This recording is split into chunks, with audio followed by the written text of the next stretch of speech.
Boss Cup Event 7, ladies and gentlemen. The ETs have arrived and they're checking out humanity's Elastomania abilities in order to determine whether we are a threat.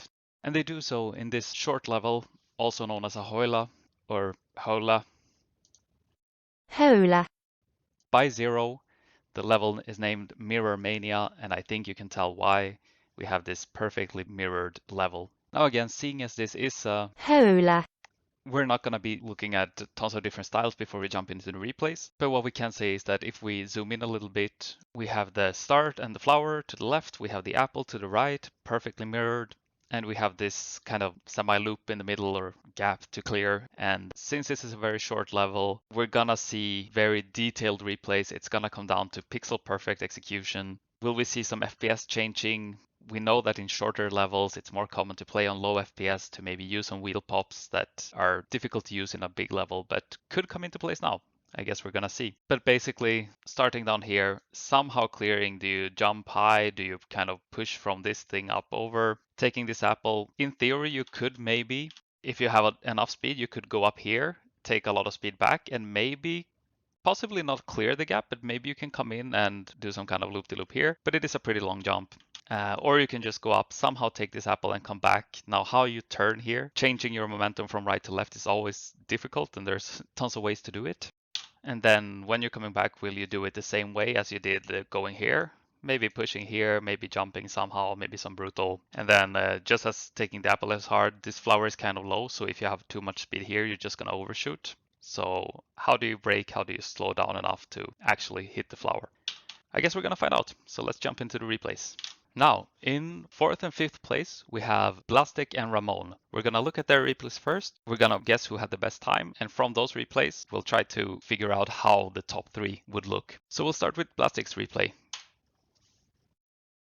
Starting off fairly normally, getting a good grip early there, getting a sort of wheel pressure and managing to get over. Let's see how he takes the apple. A single volt, coming back, pushing up a bit to get some more speed. No wheel pressure this time, just a push. Just about clears everything.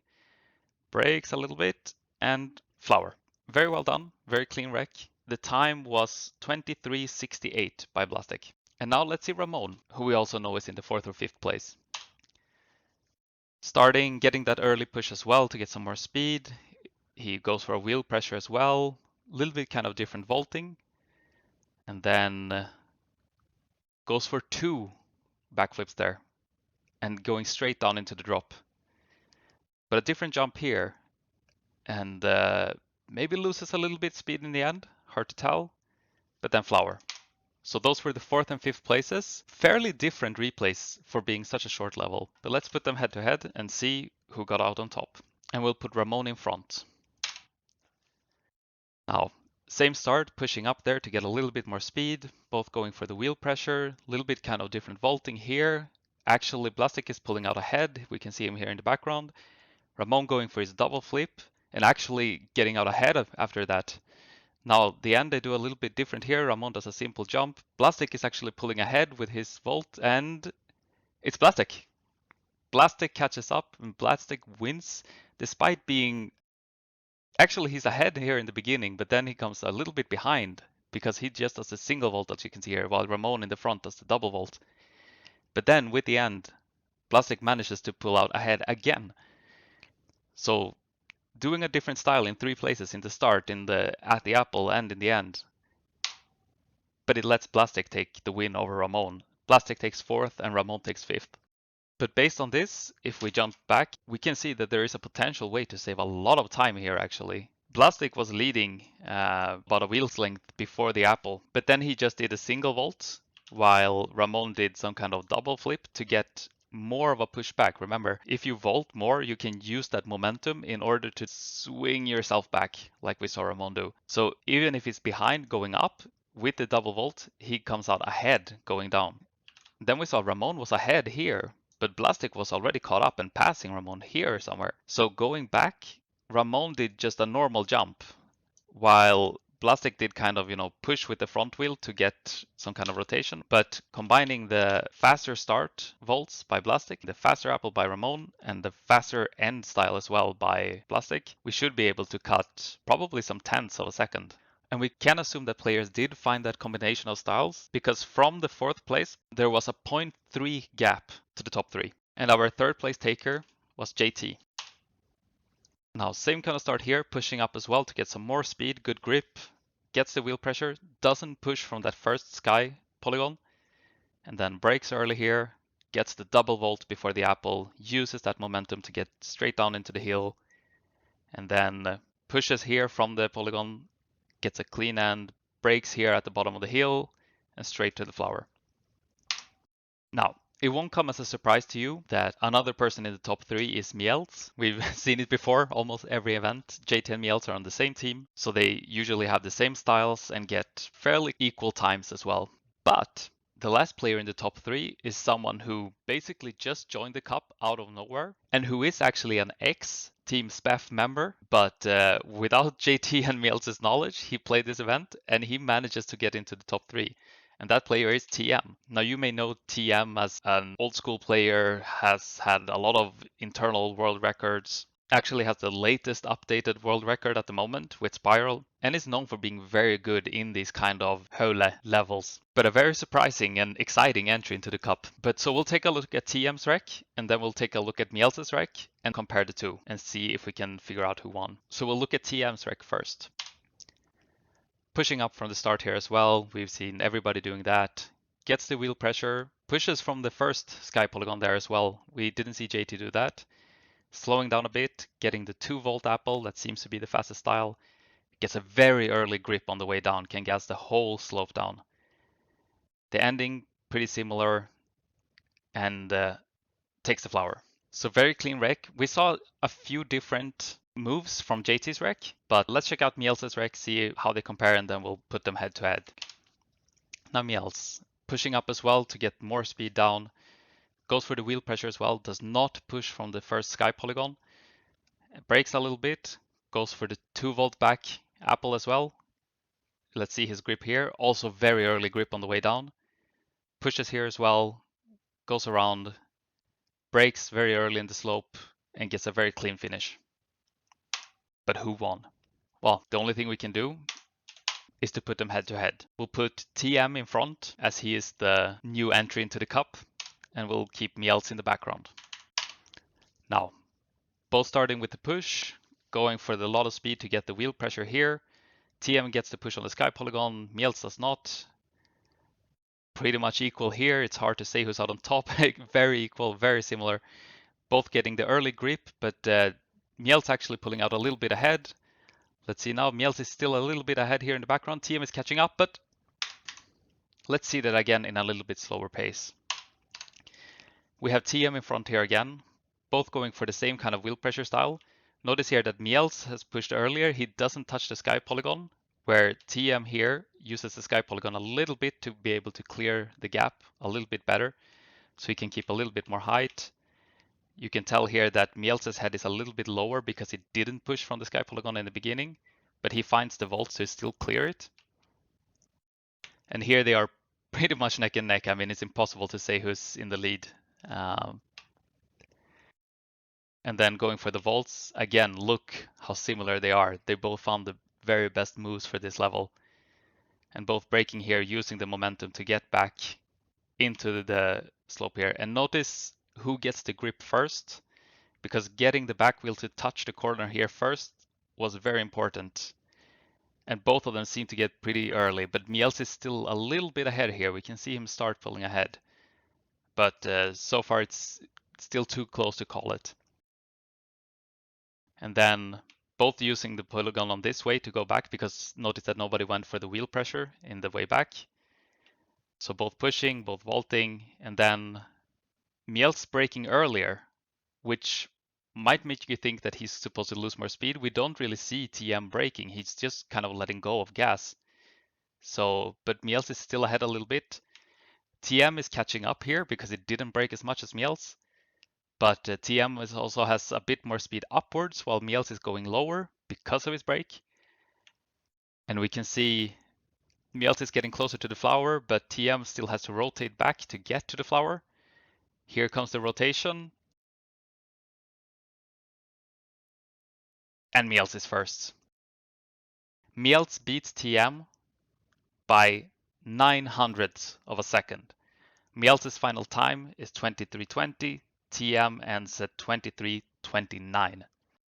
And here we see the final standings. Mielz manages to beat TM by 900ths of a second. And JT is not further back because he's just 0.03 behind TM. So we saw a very, very tight top 10 this time. But also notice the gap down to Ramon and Blastic. We see Blastic at 0.68, so more than 300ths of a second, and then it's more than 0.5 of a second down to Ramon. But we saw that if we combined Ramon's Apple style with Blastic's start and finish, that's how we managed to get into this top 3 territory of times. Now I have one more replay to show you, but before that, a quick note on the visuals of this level. Now it is a bit controversial to put a background that is not sky in the level. The main reason is that you can lose a little bit of contrast. It almost makes it harder to see the bike in your orientation. But for this level, I actually played with this background that you see, and it made the level feel a little bit more cozy in a sense. And I get the whole theme of nighttime with the UFOs flying around and everything. So for me it worked, but I spoke to Mielz and he had to play with low details for this level because he uses the setting that forces the background to be sky. That kind of messed up this whole part here because this is, hard-coded sky texture. So if you have a sky background with this sky texture, it can make it really hard to be able to navigate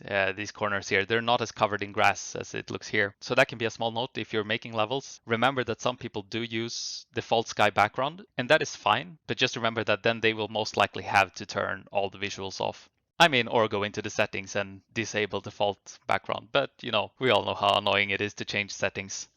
So, one last replay, and this replay is by Mielz as well. And speaking to him, the impression that I get is that the hardest part of this level was the turn at the apple. And we could see how much that turn meant for the final times. So we'll take a look at this missed replay, number 7. So there were a lot of misses, I guess. Now the start, nothing fancy here.